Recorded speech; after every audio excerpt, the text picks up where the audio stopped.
Cái xây nôm chơi hile su bị bao Michael có mà cái xây nôm chơi hile thu đó ngay để bốn na til ni thua til thum cái xây nôm mình cái độ nôm thôi mong mong bị tay cùng ni lang thình thình đấy ta nangin to iho tha do si hi cha ni pui do bo now hi kamalo bi cho ai wanga cho you need to know very important thing to iho tha do ku kite cha te hoi ten Manipur state native state of Manipur history ho na sim zero ke lo he adi 1920 le dunga 1890 dunga British official account of hoi internal archive bon so ke hi jo ne di lo hom vele chon hoi ta ki sei cho 8,000 or 7,000 square mile who hoi ta hilly and mountainous country hin hisu nagale kuki hon abol hin mele tia chu Manipur ho kiteno mo 700 square miles hoita 1922 22 or 23 report amon higher authorities are pi ju hi cho hi to to esante leng pa chun englu kuki warum poi ti cho wa chi chala report na jala in this area the kuki rebellions have been the cause of the village learning to blow bugles to la chala pu pa ten hoita itia malcha to hoita ki bola kaska lung sung poni cho hoita British an hoita hen report api uchala ya cho omo hin hong ki tho te hi chan hin kuki rebellion me ti hoita report na hong ki si me hin alang khana ka sei ki num chi pe ham tile nang ma chun tha to tha wa na boi pi hi nge su nang ma fanatic ta ai wa chu hoita hun esante chetarol kuma ba simjong le chun hong amo phang ba coronation ang ko kuki cho ba kuki hong ba om cho to iho propaganda so to amo to ki san se ki imul hela ki counter to ji hintin ka sei nom je pe ham tile nang ma jat hi ti a hi iho tha do hoi na pui do gu hi kanong kang lo hintin ka sei nom je pe ham til hoi tan he dit khat chu nangin to iho tha do to kuki ho atum tuma identity hi ti am ina sei pa hi ama sa one na mu ta cha hong viral ta chula to fitli pa ne chun ne long pa chun sei chula tha do kuki chu ki mang to ta min hu ta ho chun he lo am nang ni lo mai te mi chu mi mai te e wa cha mo hi ti a meme sa hong do le hin tu a chu amo mo nga chu nang chu lam ka lang an cho for example hi ti me tharna pat e chan ge hun nang hi phai nan tai ai le hun esante hin nang hi the hoine divem BJP spokesperson hi yong kan het man kan het lo hin na khununga bo kan het hin na hu do na divem I don't think nang chu Michael chu tha do ku ki boy they never silent na bolo du he aji chu pam tile ne het de chu little ton sing chapang cha kum nga pa bon aninu le anu mon me le hi ya am ho bon amera pai bi ho tam hon hi tia ambulance pa mahali thele nang chu kun na save dham ka gel momong tang hi thei momong lo chu nangin naga ki ka ki tum se wanga chule to a PR hum sunga jong governor aje bhalain MST ansola e holanga nampua e bol wa iso bi pau ka thiman bia athaki salal go thang in khu chan lo chula ai le governor pan het lo yong governor pa chun no na ke chula BJP spokesperson hi chula na ke hopi de chula chulanga esante ahunga hile chulanga mi tam ta ke swading to het cho because esante to na het chule isi MST gari hong ke hon tha do langa ku kite hin kanan du he kangpu pilang ten kanan du he kangwi lang ten kanan du he ti chu a het so ke wen ai like for example a chu hiti Ras Bhavan koma cho esante en kuki halo ati lo ong aza lo na ngong yong he so ke chula ka sai nom cha point to if it happen on the reverse iho thalo kuki ho hin ke ho zo kuki te hi phaya khong sai weng hau ki weng pai te weng ka ti poi lang go langa ka hong lu de ki ti hen lang le esante se mai ka la to mi pha ka bon ai go li gam du ta chime hi ya thi situation cho ni lang to a chu ki bang ai cho the dividends ki bang ai cho amo ong jong le ho thi du e ho lo cho le ho thi du chi hu hin tin ya chun na rung thi mi ge le lang hi chi lai ban chun governor pang questionable ngai chime nangin to on side line nei bol do wa hele hoilanga esente to amo propagandist ho to TV achana na ka to khoma atha do te to ka hi poi na ti le hi thimo mong lo cho logic chu thimo mong lo tin na ne het ki de khat chu phem ta identity an naga sei pa chu phem ti le ala mo ma nang chun hi chi ita exclusion hi ta pa nan patham masanga pa nan pathetam elo le thubo ya pa nan patham a reason ni phem ke hello hi hi chi ke ho thadou hi ho ku ke ho ke poi na ti chu na because tu hun patpatian vela chun cartographer ho 1860 ho 1700 laidunga ipitai ho card general in this map ho vela chun bona tripura si to a chin ho si bona cookies ki ti cho to a mizoram ho se ho lusai cookies ki ti bu chume British on huma sanga da bona map an umsu ke amon hoi ta mina do cho official hon hi cho tribe ho koi ho ham te min amo cookie ho ti lik tai ta chola we might be mizo thado paite mar ki mai de cho sunga cho ewa amo chun cookies ta in he ja min me ma hoi ta north east india map ku vele chuna bona cookies ki ti so ke paten vele chun internet archive hen lang amo e san ten hoi ten ve tu sim ho vele chun emails e ho abo hoi chume to a nang de tol puin na hu to zo lo de cho de 3 na po le chun nang na het khelo na ti hi itina kalam kin ka het thi mo lo ama sa sister maya in na ho pi ta hi banga po na ta chanu khanin hi tia gen thei ta na so pi huna mai ki bola hi ti ne vet zo ne i ti yo ne vet thei ham ka het lo hin le lung gala na ki pai do the ke wang ka vet le ka po na ji na hi tia tha do cha pa khani le ka thim ta khani nangin BJP spokesperson hi na nampi adanga pang le la hi tia nei pui do yo hi it's very sei da wang se lin tan kala in na adang kira ka sei kinum chu ipile nang class 10 11 12 nan sima chu to a ulin on sei ta cho try certificate nikila chu churchan pure le lamka SDO SDC a chu thado kuki certificate nikila chu there is thado tribe kitilo cho thado kuki a kikila hena zotle in bolin lang ka sei no pen chu le scholarship on bona thado kuki a kikila so ke chola employment exchange a ele to a chu nangin iti way forward na ball gram khelo hitia esan ho to nangin na lungdong ta cho dividend thei mong lo BJP spokesperson na hi le iti da kat kazat kana mi ho hi cham na kasim nam ti zo sanga nang hin e ho tha do te pai mang pu yong te din na tin ji chu iti da na chi thei mong na ka gel mong ngin na hi chu hoi ta na ki gel ngain nang ma ka ma ka se nong pen chu e ho ku ki is conglomerate cho hi ja chu hongki patila pana tusim hongki patila pana ancient history of thado wong kasim so ke chu nang sale lekha ka kasim hi chu history culture ho ai wa ka pau nom lo hintin num ka sa lo ina ka pau nom lo hi tu ni chu nang ko ma ka hin ho pi no mena ka hin do hin na to ka se ho chu ipidang an hen patham why are you starting this ele ipi dividend na mu nom ham nanam pin na pui lo le you are a leader of whom kin ka hello chula a bunch of some 10 or 20 like-minded I don't know chilai ta che he Michael na chi chan chun nga tang o nin reply no mle nang thu he o ki pai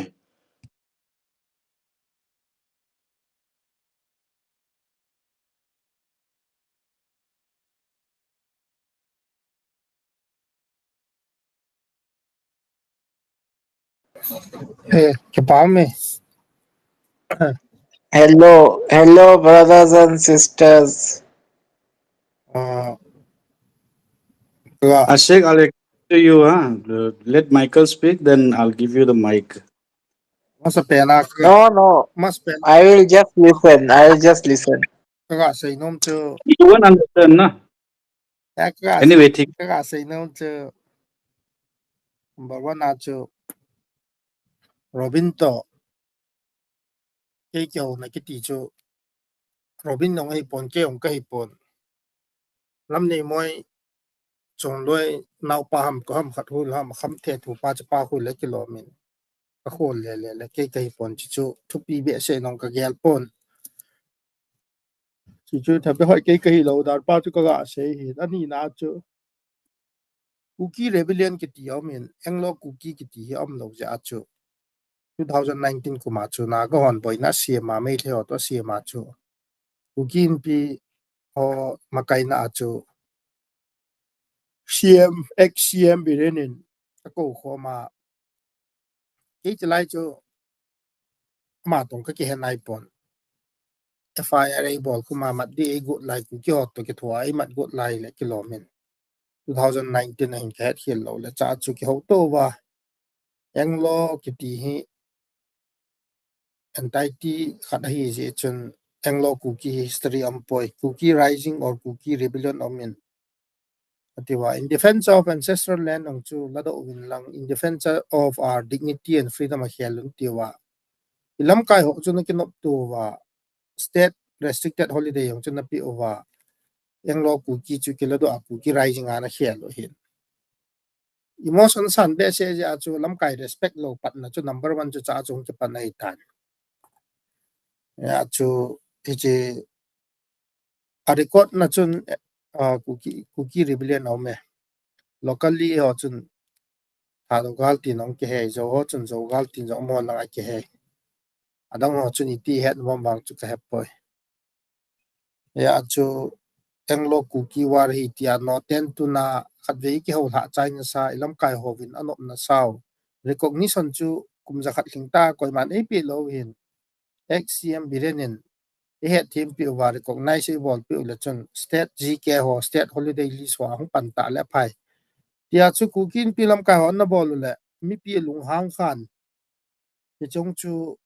asu sam thei lo khan na ki chai do khan ipi la ka sei nom pen chu amina boy be sewin amina chule lam kai za ji jong hepo win de de ku kilang ho chun het lo yeng win lam kai ho sung yong chu ka khet chip yeng chu la ai sana chu ji dei lo da na chu lam kai hon ji sana la ho he diplomatic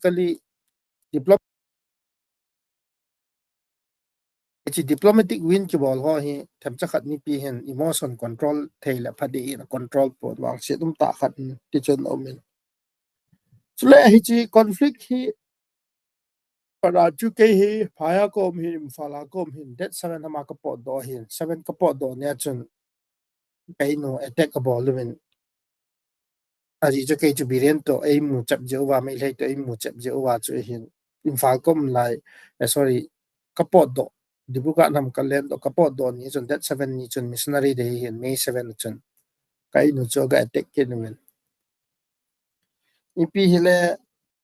free movement kai the mana yong chu cho cham pulang on min phata best discipline award adelowa lampi chu mst cho thau ta chu kampu pi ho chun kihou home ministry a ko na lam kai mi ni yong a cho champura kihou hitia chu thading a chu chimasang a chu dgp pa ong chi hen gam gi pha ya chu tin zo lo phan ma thlai le wang chi dum ta chun na ting win na thi ta na thi le ipi be si sai ti ki wi do ham jong ki hekit pon cho bang chu kihou to lo na hi wo ham lam kalang ku kyo to kampu pi lang ku kyo he cho bang chu ipi ti de ha koi ngo ding ha ipi ha el zo chu ei ma in sung chu we should set our house in order first ka ti hen hinge thado ho kyo chu bunch of 20 30 zat na nom nei ti win ho po e kyo chu irrelevant ka yu e tai ground nga yo ho po e wa no ho hei ho be chu ka bet na hil chun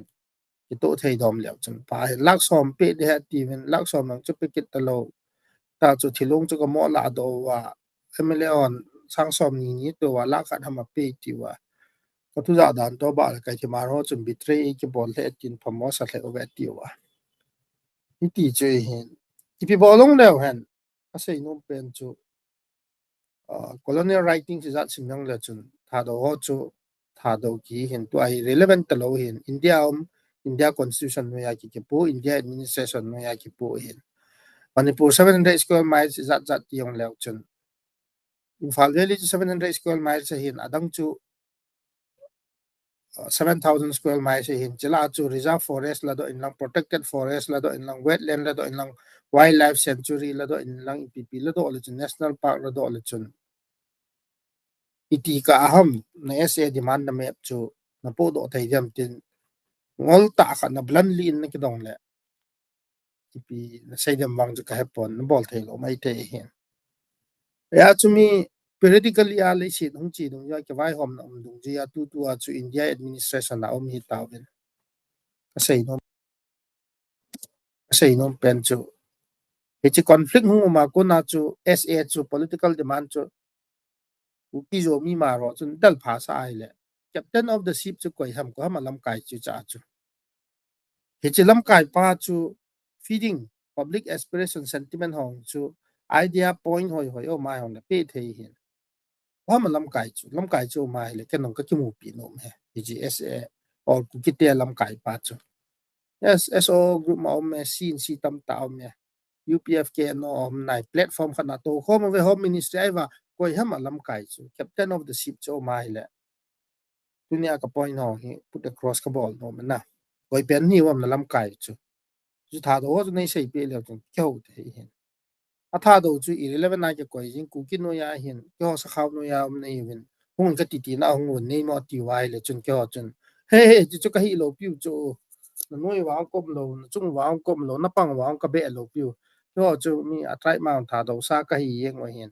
type certificate na yo tha do ku ki ti chum lo AKT le AKT tha do le tha do yeng hin at tha do chu pa wa chu ma ka nei min culturally pura ku ki to distinct ke ka ti wai le chun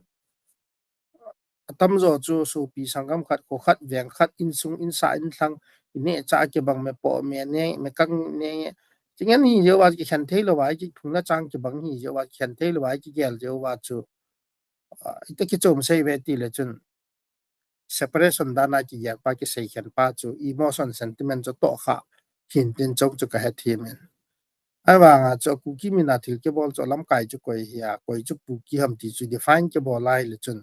ami pi chun emotion na hi ve ti a mo pom ni wa chu leader lo lam kai na be ki loi khom na be hita chu ku ki hi phot le ha kwa ku ki hi phot le chun thanom jeng da na chu ki mu ya chu se institution chun ei pu ngai hin institution chu na go paul ham ki thei lo ho bon ni naga subscribe abol the wa I am naga ti le kom ho bang ko I am naga ti ing cha paul lai tha do paul ngan to ki bang na ai mo lo bang ko ki naga sa da cho the ho ni ja jong jeng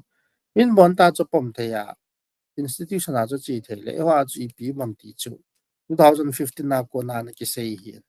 yang le hi chu kwa ku ki chu pa phale pha ta chu dang do ngai poi ti da bang type thi ma chu bulldozer bol le atua yong cha ki pun khom da na im wang wa president ru lung le ku ki versus zomi mar leng do ki jeng ti da bang khat chu hi ya chu emotion ho hi sentiment ho hi recognition ki thêm pia ki acknowledge tu nga hi ni che I think ni che hi ku ki lang group ho ku ki supporter group langa hi che insensitive je moven hi che delicacy pa he them je lo gen tha do ho chu to ai nang jeng yo tha do ke ni ti ma ku ki ne accept ma boldly hang san ta ku ki advocate na bol nga ma phana lai cho ke ho leader ho 10 15 20 years tha do ho hin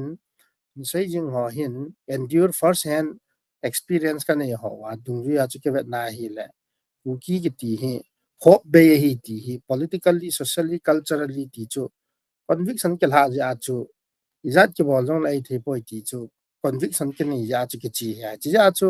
imposion ko bol de lo pi chu hong wen po don ti campaign on ke bol de ha status quo ata chu ki um jing thowa movement khat hiya all ola hung chi di hiya public evolving hung di hiya anyway pi chu le ka ha sei jap tan che tha do ku ki po ki ti yang chu tu boi ji a chu hu do na dinga ki surrender dinga ga ki bol long e po ti yang chu clarify ka bol he kin ka reply gina chulai cho Michael chuna among Michael hichi lai bless discipline ti dan cho ka he thei lo hi ipina sei na ham chalal ke lo koi ni hu ham ti dan cho ibida tu chen ya ku ki ni ti a na ho ku ki ni kyo ko ya na kyong tha do cho pa ka hi cho nang sanga tha do ha ka hi chu me tha do fanatic ke hi chu me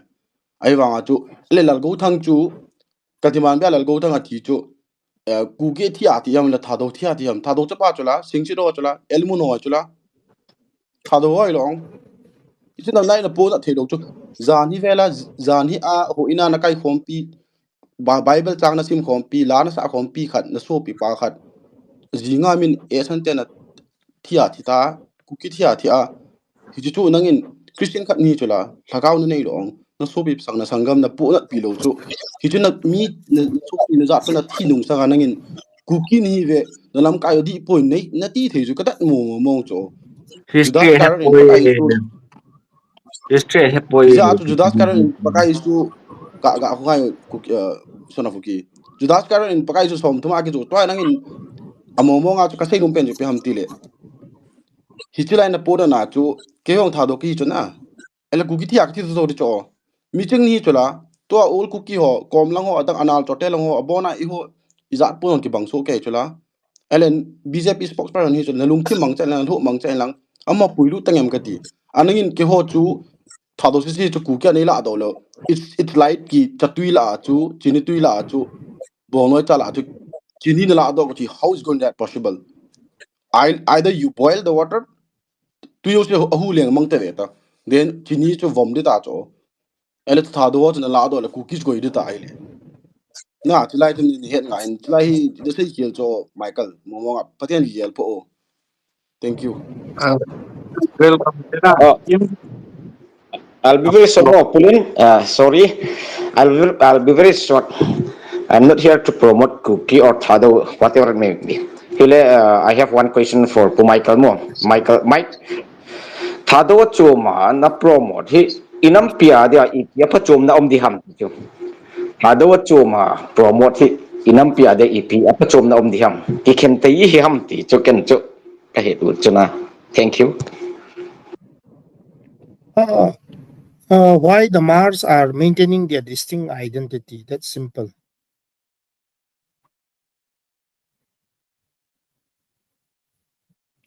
If I ask the reverse question to Social,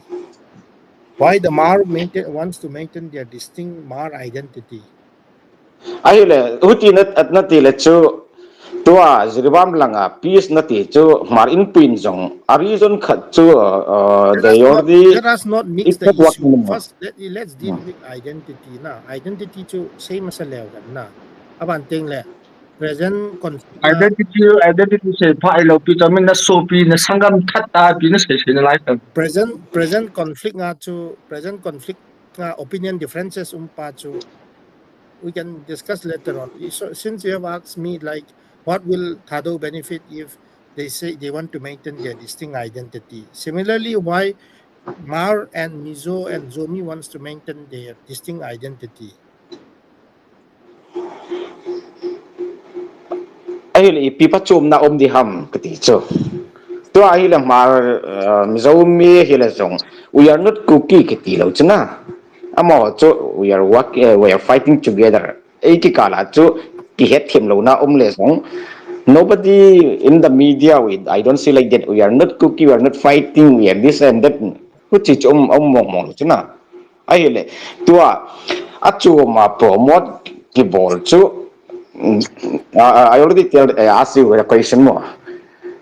Cookie pun kita thado pun hicela,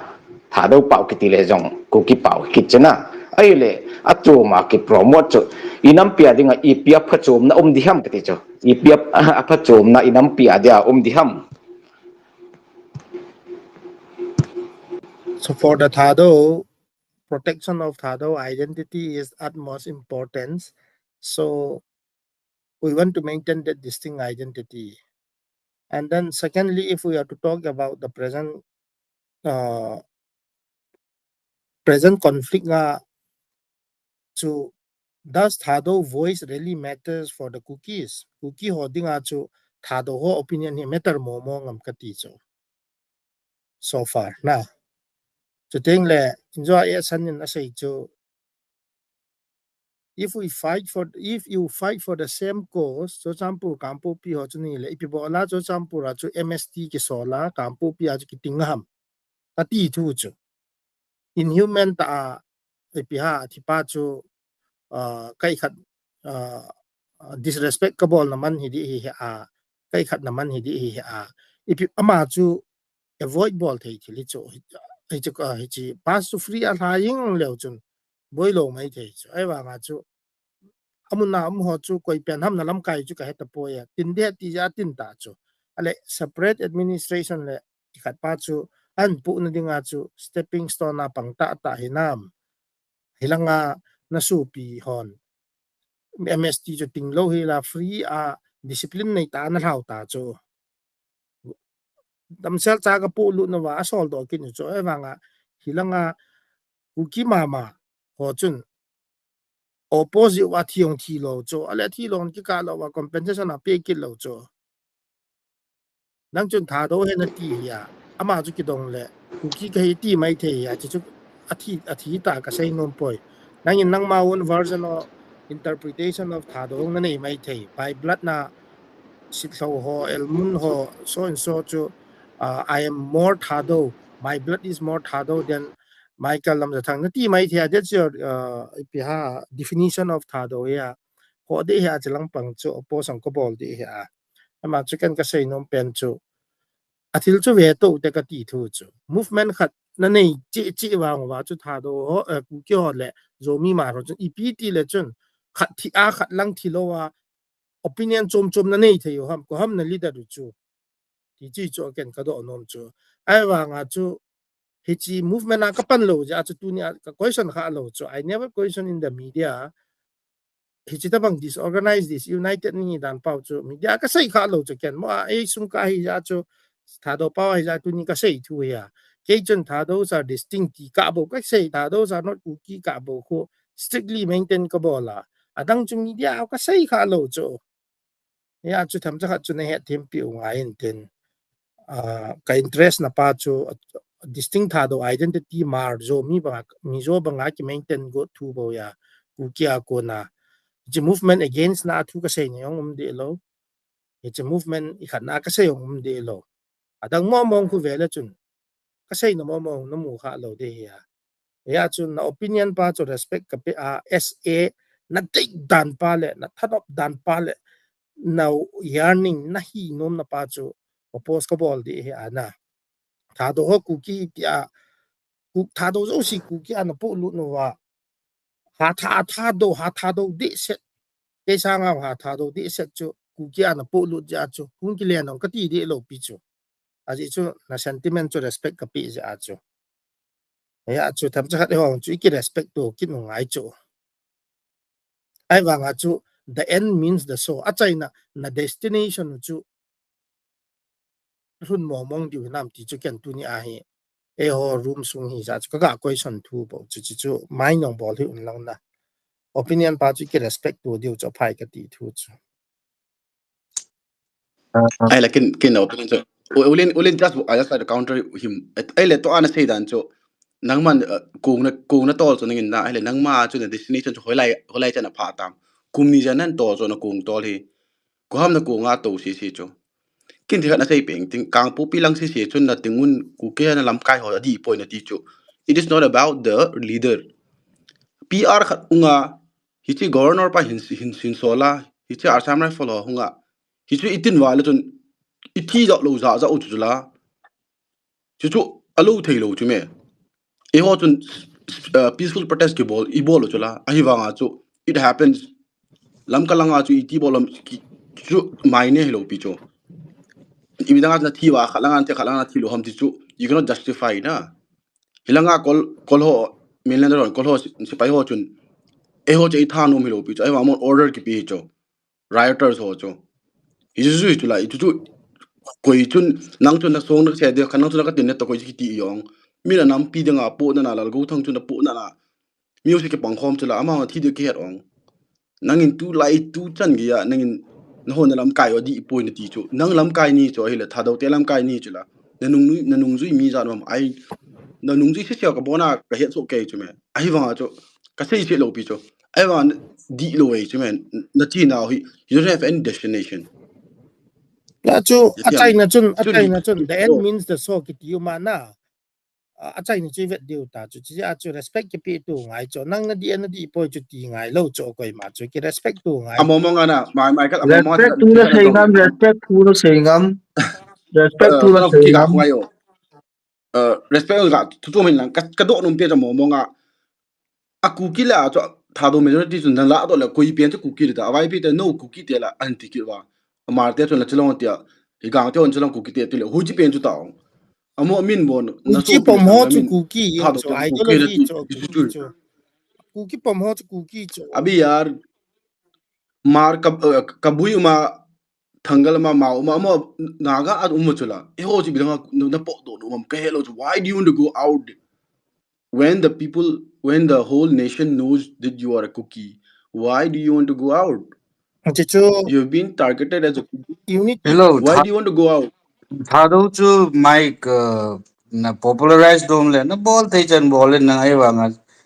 Exactly, Tu exactly. koi machain na problem nahi lo. Thadou a problem lo cho. For the first time at a very critical juncture, thadou kugi kai poi de tu chu ana se hi. That is the first time I'm hearing. Kenyom, I know you. That's why unexpected kasa jo Mike. I don't know. The question raised ho he lam kai ho lalna elole. Quite concerned with our future. Ye chu is head bang wa chu Southern Hills movement ni bolwa. Three bill movement uma boss a kichai. Tu chung be wang iti jo. Now to be very honest, lam kai po ho hi. Are Delhi apna nangin thiri mi to now pa ho chun they are ready to sacrifice their life. Ati ya chu the movement we hinga ma me joti lo le one phone call from not even home secretary pa yong lo so ne he chula nang Delhi ya BJP spokesman. These people means secretary level PA pa na phone na le Delhi ya ticket yung ka api unam ke khoying we jo. So I chi ho jo chu isei khom diu lam kai thin lal noi hi chi jun i bol le ki chai diu he iti jo diu jo alo le kin jo sunga lam ka thin lal na tam pi ka he jo. Personally I have suffered because I try to bring in some unity among some groups. I have suffered. I can also rent out alung hai lo de yo se ka khu la the jo, but a movement ato kha ding le I kha ki pet na ki thi pe jo. Not all the leaders are great. I chose to a stakeholder to anang yong ni chu. I like okay. If Halloween program khat na bolwa a city a chu tam lo kukia ki pu ji wa chu Hado lam kai wa ya chu na tho we chu ye chu a Hado certificate kil a nang conception of Hado chu ama yo se yong a kuki yong Hado yong kukia lo le na pui be se le ke yong Hado nei le lu ta mang cha chu ina fe lo le. Kim katot chu Mike khat kamoto to ri ana ye chu i khat malleable hi so ke chu nang yong na pa ku ki nang tha do ni the ke ka pa AKT na phut do apang mai the ke tha do president nang ke the ala koi chu koi hi ho. That's the question. The timing was a problem and then the wording tha do lu ku ki shen pha chu objective chu hi chi chu na se ya le thado kiti si jo phai ai chen kit wa lungmong se ai chen the bele it makes sense a hi chi ju ke sei ta zala a thing la ga yong lungmong a chen sa de lo eo ma eo thing noi masanga thing noi ana kho se group khat ma jo amo thu lal be se ja phai a in ke sa cheng den loi na to ja cheng den loi phai sung wang a khanga ding in ke sa yong le koi ma jai hi ti hin no khan git lo na lo le ti hin lung mong lo e koi pu ti iti nau muna chu itoka cheng man lo a hi e ki dal lo chu that is something people for hi cha the phai chi ngi ti si ke like loi jakhat na ya la som git chu me le chu I don't talk to even one of my friends. Amon say chu e mi ho yong ka hu do win kari karati wa doesn't cut the eyes na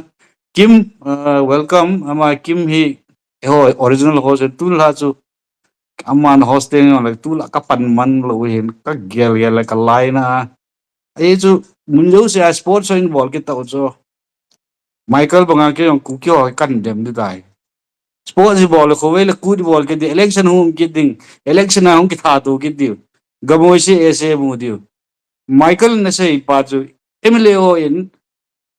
as a adding a letter should wa I hilang tam this. I think that is a valid question. I just cookie on dong veda. So thado do le pa na pa jula. But a question jo ke say bang ju ke AKT ka kila ayong le. Thado lam ka yong ke te Mizoram ka che Mizo ka yong ka hi the. We are all malleable, we are all permeable beings you jo. Mailon chameleon etiva. In some ways correct. I was a good chameleon. Ichu amita ka iyachu apilanga pol yong le. Amita ka. Tachu ya kat esanin an seju. Donkey ni lon tazala. Chichu perspectives jo. Thado je less thado je kita jo adan jo mic na. And so as a kibui boy ying di hamlo should we talk about what is the future? amo chu ani te hiu chu chi ya chu Hello, I hit you like to boy na. Taka say pa chu tilkhadi in a comes okay so. Ipiam in a comes, what is that we share? The future. What could be is something we all share together. Tudilahi kapan kuki na pomin, kaput hado na pomin, cholo kinawin. Eho yo midu vida elo picho thado pau tho ek tio hin. Alo le ko ham kha chu cha chanu da ke che denga le katte matte do ke che gu ab ti bo matte na lai chu alo ale kapuchun alo why ka niam ga why pe de why pe chu alien space da na eho yo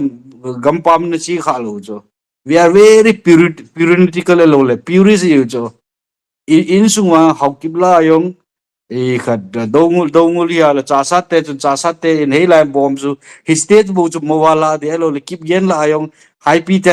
te elo le ahukom bo la diu thado la yong sit lo chanu bo che hiti de mo na ju cho and we overcome a lot of things chong loi la yong hichi de chen pi the lo ding hichi chi te chu te ama family chu hichi khachi te chu in hi cho I think we overcome a lot of things. To a problem pao. Thado, cookie, all this. But then a cookie to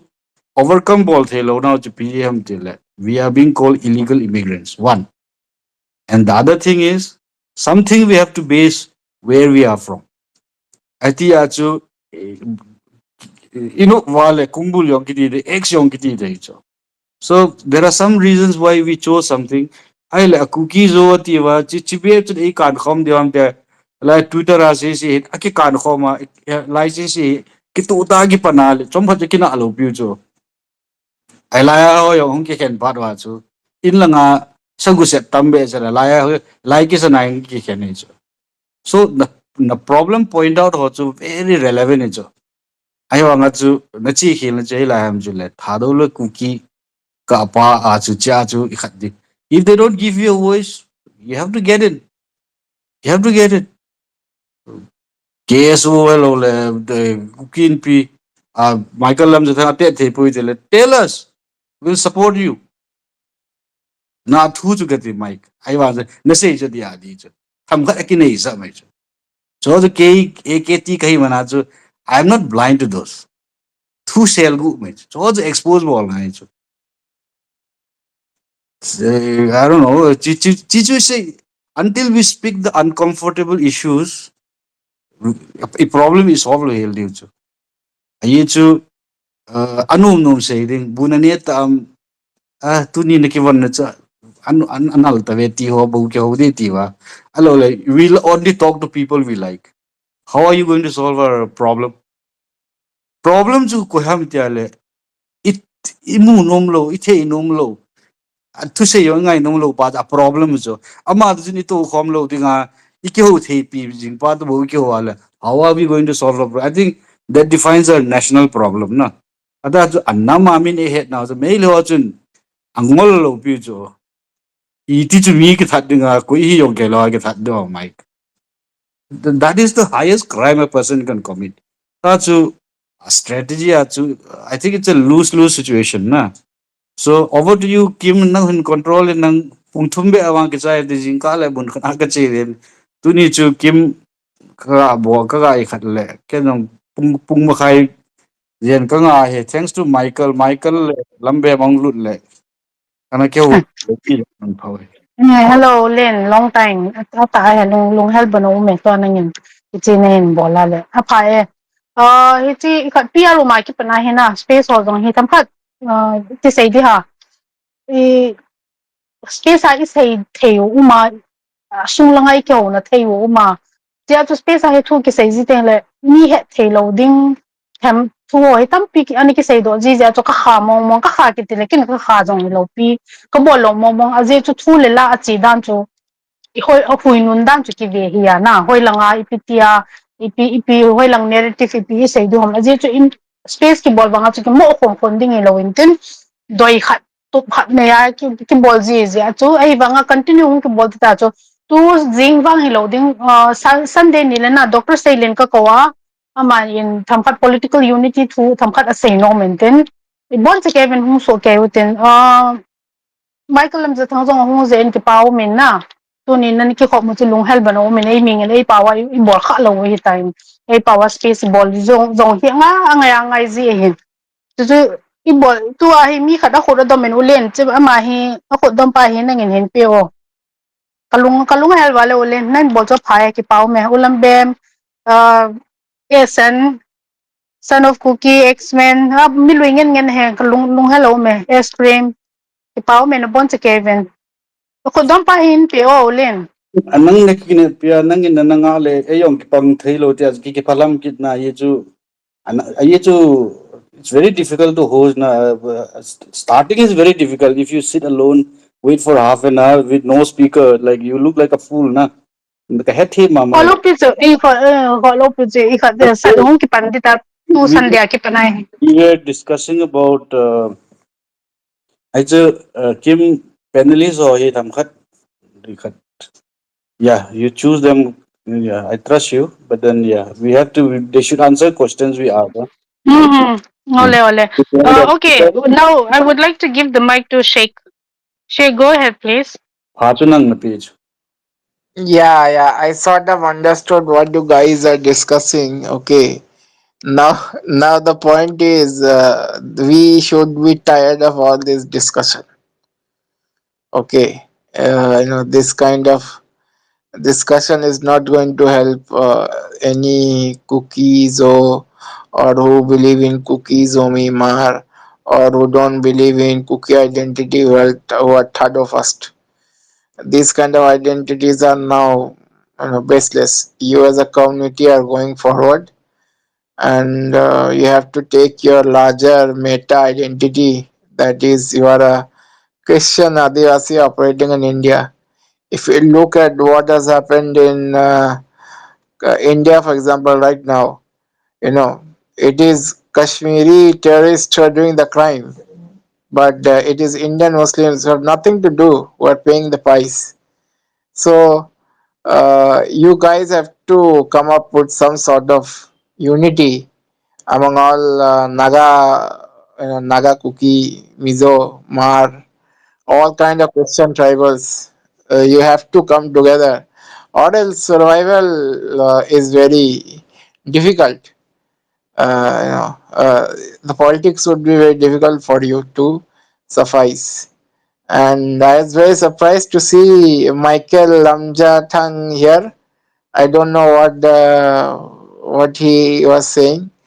So fine. But Len invited me to come here, so I came. Otherwise, I was not willing to come, as this is a closed space. Uh, I don't know what to say because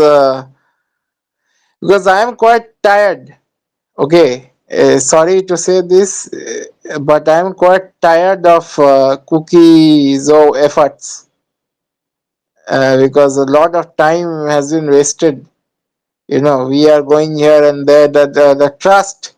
that cookies have of the Modi government as well as the Indian state apparatus. Today, so I saw army officials doing ha ha he he with that swar, Kawangwa, Arambai Tengal swar. So, like, smell the coffee. That is the only thing I can say to you. Please smell the coffee. There is no engagement the politics that is going to help you. Okay. And also, I equally hold Mizoram responsible for all the mess in Manipur because they can't just provide you food, water, and some houses here and there, and some income here and there, and some money here and there. They have to do more for their brothers brothers and sisters in Manipur. So it is not totally out of sight, but you guys have to pull up your socks. Otherwise,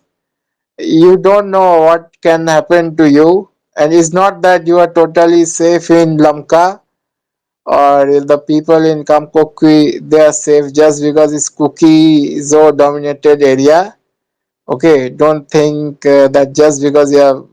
demography in majority you are going to survive whatever onslaught that may come for you. So you have to engage. I know very well what kind of trust you have and what you want to achieve. So keeping that in mind,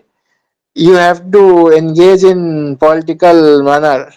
And your the kind of politics that you guys are doing, that is uh,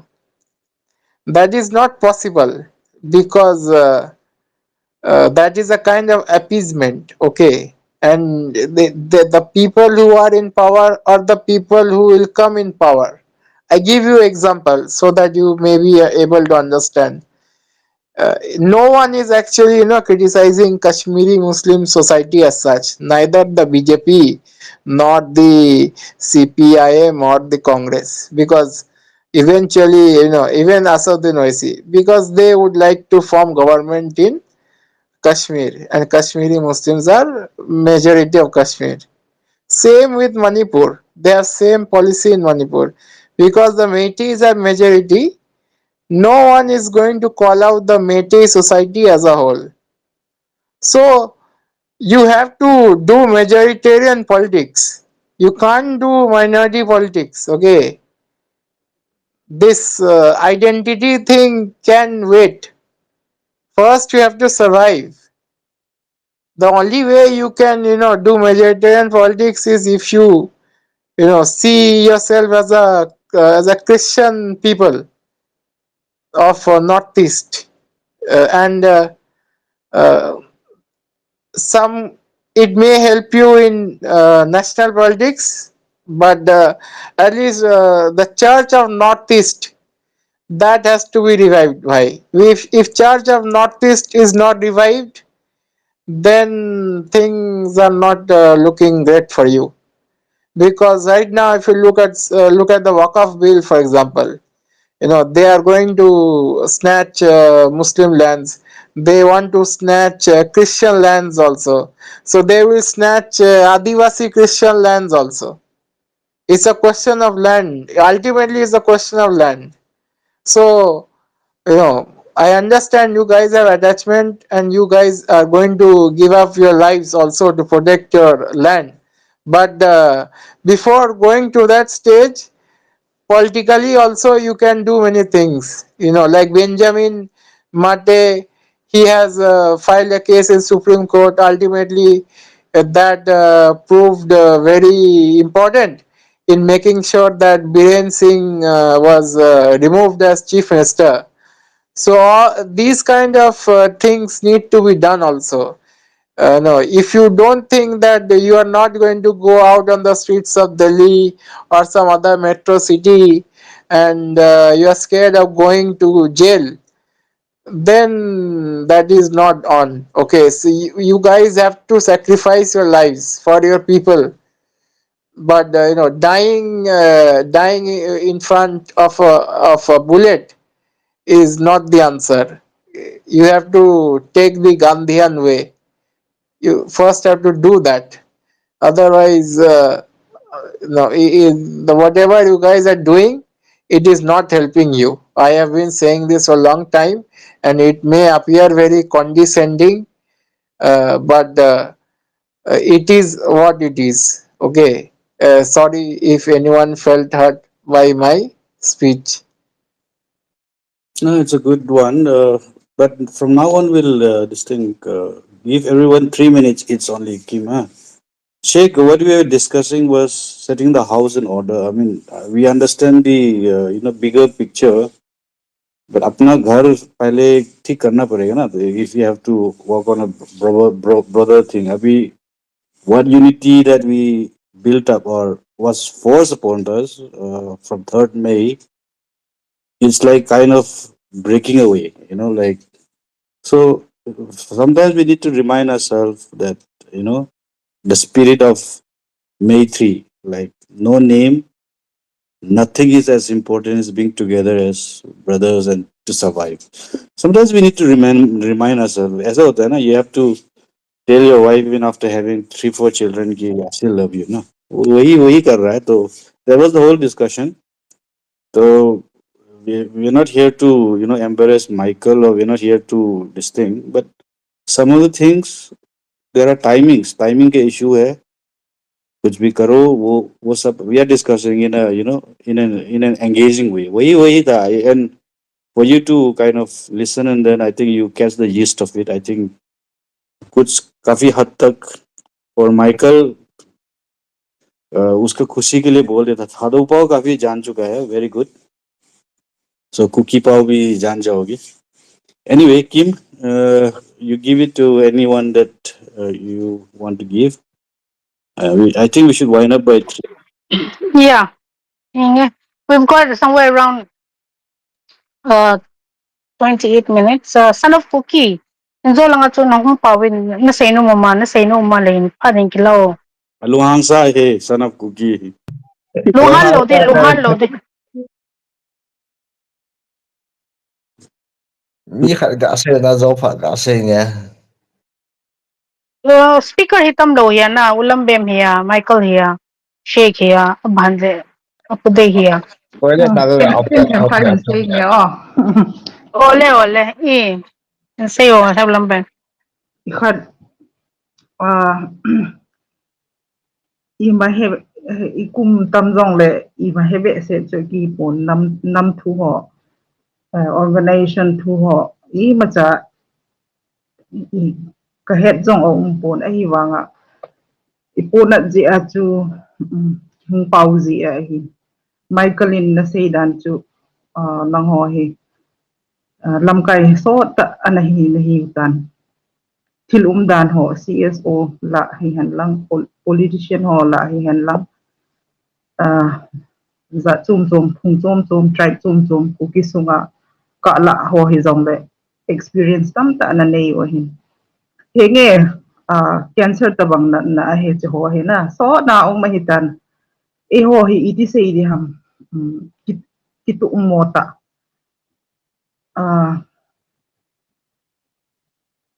ika la uwahi chet net thil tam ta he an uma hi tan iki kam tu naw hi tama hin so he nat na to bang hin hi chi nat na chu ichi sa jing diu ham ole su dam phat hi ta lo ham ka ti he min hi ta banga e bol lai e bol nu wa jong hi ta hi iki kam tu wa ilampiu iki su bing jing diu ham ke wang kalungela he koilam kai hi jong le ipisu thili solution he problem le solution he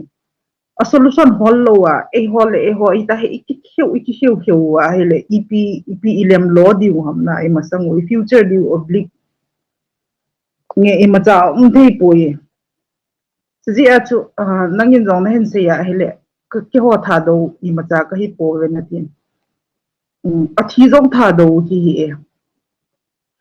social media ha pan ho jong hi tha do tam ta ki uma he nangin tha do ima hi poina ti a hele di thei lo e chile tha do ho ima cha ka hi poi ti a na ki sei do a hi jong le chiong chu di thei ki lo he tha do jong apan na uma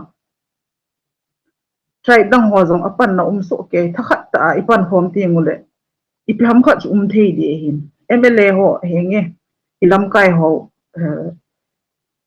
e hon lam kai chu ama he lam kai dinga hinge ti a ki khen na lo hin ti sei de ham promotion ti de ham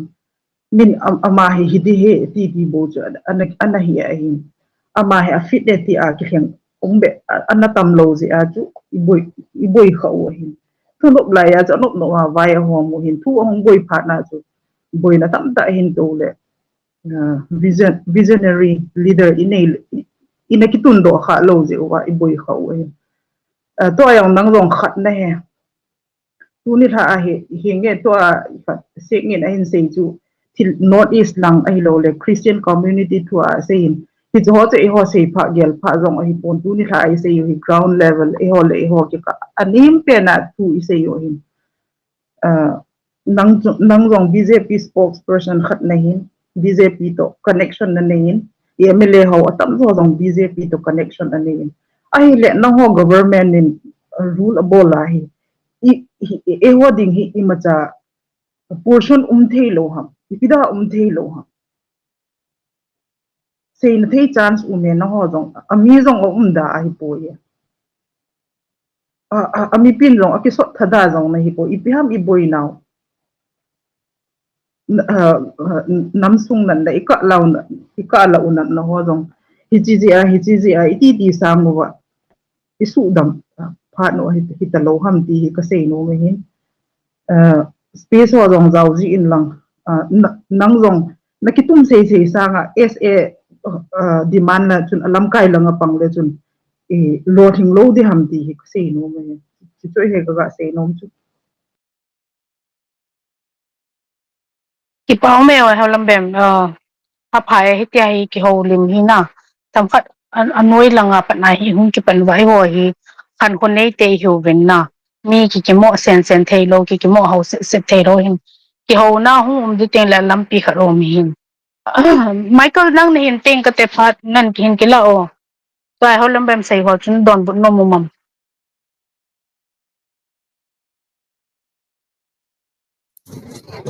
problem hi ke het mo sa uwa ai se hi le ki concept hi lam kai hon chi pi ji uwa hi bo ye ya ke wang chu tu ni ha bo hi bo ke pat na SA2 dang tu ho se ka ga question ya adi chu ke chu question bolding yong chu ka ki gen lo hin a ku kya ka ki gen lo ja chu ka question nom lo je nga hi ai wa chu koi chom hi lo te u le nin lingan thot nai le ka ki man phat to ki tu ja chu kong chok lu ta hin ka he po ye iti na ge lo ham no wang chun ke wang chu boy ki pat ni boy ni avoid thei hi manipura boy na jeng hi ta bang he ji avoid bolding hi MLA hon na bol di hi ti chu abula pat ka se hi do ang ka sei tan mi pi hung lung han pat na hi hoin eviction bol ji khosung ke song jang eviction ki bol ji chenna reserve forest protected forest survey hung ki bol pat ja chu XCM pa biren chunga chu lung hang a yin mi pi adi chana chu hi chi chu ami pi to biren ki ka apalai apang ding chu MLA ho hi MLA ho chuna role ala poi ti chu ke ma mu da da hin DGP yong ai ni chief minister right hand jong aiming and hin hi cho chu ni pi bol ham ti chu ken yes ke ong chu one of the party spokesperson hin ale access to XCM khat nei hin a chun morally responsible ka hi ati hin ai wa who is more responsible MLA ho la yong chu a cabinet minister teni chu hi a hi a responsible de set hi chita bang boy no hong su ding chu all la chu ki ging mo ki het tho hi ai wa cho chu avoid ngai hi che avoid ni nga chu a ki heng do ho chu na role chu la lo ji wa chu ami pi chu hong ki na kha le boy nai chana hong su do hi hi chu ke point of view hi ale tu chun aso ta ye ki pun khom di hi demand chi khom ding hi ti le hi chu movement leader chu captain of the ship chu koi pen ham ti chu ken tun ni ko ai question ka do no men chi chu who is the competent authority ti da ai lo ai le captain of the ship chu movement lead ball chu hi nge emotion so ke we ho zo sin jang e ki thu pi di mi ai wa chu thil hi angle tam ta vet ngai hi political demand ko i ngai le thing nui hon ke ho demand hi ye MLA ho le CSO ho ki thip ta win ti le thip deu chai wa mi pi hin thing noi ho demand hi pa hi ket mo so wa SA sei kin le mi pi to thing noi ke ka hong gap mai cho thing noi hong hilanga Manipur ke loading hi peace process a ka jaw di hi ti wa SO yong tan kit mai lon su tan pi kin no government ale hila mi pi la yo mo bai la kit no hi chi problem ho hi vet to ngai ale agrawa kon command abolam pi mam ti hi vet kit ngai he poi pitilang pangai ti sei dingam ke sei chop ne thu tho in ya leader ki tup lo ya chu boy hi ti ke ma observation chule double role ki chimu tunia hi former CM Biren to chun ka khau khamo mom poi ti a signature campaign bo lew hen ka khau khamo mom poi ta ki hasil ding hi mi za dai dem ti ken CSO leader ka he poi MLA ho ka poi ka do nom chu start a campaign aji chu kina piu chu mei hlei to ka khau lo ti tai ti ko imam border fencing ki kha hi le hong loi ki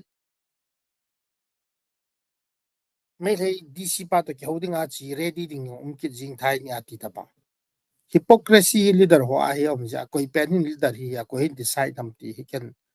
ka do nom a hin tu ni ko advantage ga la